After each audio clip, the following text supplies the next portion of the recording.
Pemimpin yang lahir dan terlahir dari rakyat harus bisa memahami denyut nurani rakyat hari ini. Apa yang menjadi kegelisahan dirinya, apa yang menjadi kegelisahan malamnya, dan apa yang menjadi kegelisahan siangnya.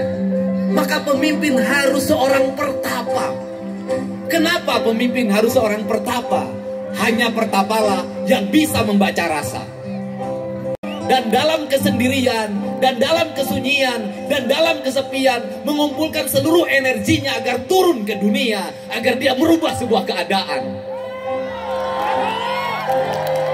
Keadaan orang-orang lapar agar kenyang. Keadaan antrian masuk sekolah sampai dilaporkan polisi agar selesai. Betul. Keadaan ngantri rumah sakit di Hasan Sadikin yang berbulan-bulan belum dapat giliran. Keadaan di meja makan anak-anak kita yang tidak memperoleh susu, yang tidak makan daging.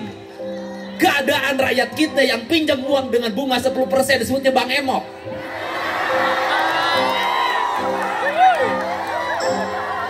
Keadaan seorang pemulung yang berharap pada hari ini harga-harganya makin turun. Harga botol makin turun, harga plastik makin turun, harga kardus makin turun. Sedangkan harga kebutuhan terus meningkat. Keadaan bahwa rakyat bukan hanya utuh ucapan, tapi butuh karya nyata, butuh tindakan. Keadaan pemimpin tidak menghibur dirinya sendiri di klub malam, pergi ke luar negeri, tapi dia duduk bersama di sini agar rakyatnya bahagia. Menikmati tari yang indah, menikmati musik yang baik. Keadaan agar rakyat Indonesia ke depan, anak-anak mudanya tinggi badannya 170 cm minimal. Makan daging, minum susu dalam setiap hari. Dan keadaan orang Sunda agar gunungnya tidak habis, agar air sungainya tidak keruh, agar terus tidak terdesak makin ke pinggir, makin perkepinggir, makin ke pinggir. Dari situlah lahir sebuah kesadaran, saya bergabung dengan Partai Gerindra untuk itu. Saya bergabung dengan Pak Prabowo Subianto untuk itu.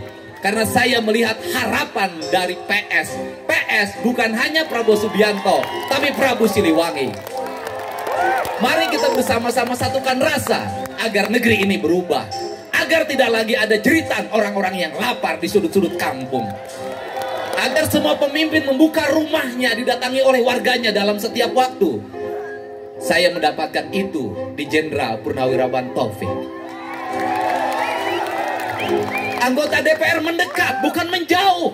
Bukan datang ketika butuh menjelang kampanye, setelah terpilih dia pergi lagi. Jangan pilih yang seperti itu. Anggota DPR berani kasar tangannya dan memukul meja kerjanya. Untuk apa? Merubah APBD agar berpihak pada rakyat, bukan hanya untuk dirinya. Mari kita satukan rasa, satukan cinta. Syarat dalam hidup satu, pemimpin mencintai rakyat. Mari kita sambut tahun 2024 dengan semangat baru. 08 pemimpin Indonesia yang ke-8. Dan kita butuh orang-orang yang istimewa di negeri ini. Butuh anggota DPR RI yang istimewa. Biar kecil tapi punya keistimewaan. Devai, teruskan lagunya. Semangat semuanya. Nyalakan lilinnya. Mari kita sambut harapan dengan penuh optimisme bahwa kita bisa merubah sebuah keadaan.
Jadi rindu itu tidak boleh berujung. Kalau rindu berujung, nges benang ditinggalkan.